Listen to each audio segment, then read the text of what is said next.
जैसा कि आप जानते हैं कि पासपोर्ट बनाने के लिए दो तरीक़ेकार हैं। एक नॉर्मल तरीके से एप्लीकेशन दाखिल किया जाता है और एक तत्काल स्कीम के तहत एप्लीकेशन दाखिल किया जाता है। लेकिन तत्काल स्कीम के तहत पासपोर्ट दाखिल करने के लिए हैदराबाद की आवाम को काफ़ी दुश्वारियों का सामना करना पड़ रहा है। जहां तत्काल स्कीम में ये बात कही जाती है कि एक हफ्ते के अंदर आपका पासपोर्ट मिल सकता है और नॉर्मल स्कीम के तहत 10 to 15 डेज में आपका पासपोर्ट घर पहुंचता है। लेकिन तत्काल स्कीम के तहत अपॉइंटमेंट लेने के लिए काफ़ी ताखीर की वक्त दरकार है और नॉर्मल के लिए भी तकरीबन 1 महीने के करीब अपॉइंटमेंट स्लॉट बुकिंग नहीं हो रही है। हैदराबाद शहर में सिर्फ 3 बड़े मराकज़ बनाए गए हैं जो पासपोर्ट सेवा केंद्र के नाम पर हैं। जैसे एक अमीरपेट, बेगमपेट और टोली चौकी है। अमीरपेट में आप देखिए अपॉइंटमेंट लेटर है, ये पासपोर्ट और नॉर्मल में है, ये भी नॉर्मल में है और ये अपॉइंटमेंट डेट्स हैं जो 3 अप्रैल 2025 को अपॉइंटमेंट डेट अवेलेबल है। बुकिंग टिल जो है 20 मार्च और 25 तक आप ओपन कर सकते हैं। उसके बाद अवेलेबल आपको जो है 25 मार्च 2025 के लिए है। बेगमपेट में अवेलेबिलिटी डेट जो है 1 अप्रैल तक है। बुक डेट जो है 20 मार्च तक बुकिंग करा सकते हैं आप और आपको 1 तक आपको अवेलेबिलिटी मिलेगी।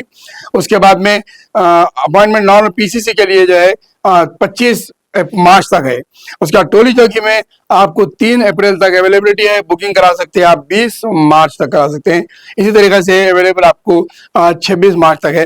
लेकिन मसला अहम ये मसला ये है कि ये 3 ही सेंटर्स है, जबकि शहर हैदराबाद तकरीबन 1 करोड़ की आबादी से मतवाजिस करके गया है, आगे तक बढ़ गया है और शहर का वसत एरिया तकरीबन काफ़ी हद तक बढ़ गया है। आप देख सकते हैं अमीरपेट एक पंजागुट्टे के और अमीरपेट के इलाके को कवर करता है, शेखपुर वगैरह को। बेगमपेट का एरिया पूरा सिकंदराबाद एरिया को कवर करता है। तो टोली चौकी, शेखपेट और टोली चौकी के अतराफ के नामपल्ली, मेदीपट्टनम इन इलाकों को कवर कर सकता है। लेकिन जहां पर हम चार मीनार के अतराफ के कॉन्स्टिट्यूंसीज की बात करेंगे, चाहे वो मलकपेट हो, याकुतपुरा हो, चंद्रायन गुट्टा है, बहादुरपुरा है और जो इन अतराफ के गोशा महल इलाके हैं, तो इन इलाकों के लिए कोई पासपोर्ट ऑफिस सेंटर पुराने शहर के किसी इलाके में नहीं है। चाहे वो बंडलागुड़े पे नहीं है, मलकपेट के एरिया में नहीं है, याकुतपुरे का तो कोई सवाल ही पैदा नहीं है। वहाँ पर तो तकरीबन उसको तो सलम एरिया बना कर रख दिया गया है और चार मीनार के अतराफ में भी कहीं भी पासपोर्ट के अंदर का कोई सेंटर नहीं है। पहले चार मीनार के दामन में जो है टेलीफोन एक्सचेंज के पास एक सेंटर हुआ करता था, अब उसे भी बंद कर दिया गया है। तो पूरे शहर हैदराबाद में सिर्फ इन 3 इलाकों पर बुकिंग की जाती है, जिसकी वजह से काफ़ी रश है। और जब जब स्लॉट बुकिंग खोली जाती है सुबह 8 बजे, सिर्फ चंद सेकंड्स में उन तारीखों के डेट्स फिल हो जाते हैं और आवाम को मायूसी का सामना करना पड़ता है और फिर इंतज़ार देखना पड़ता है।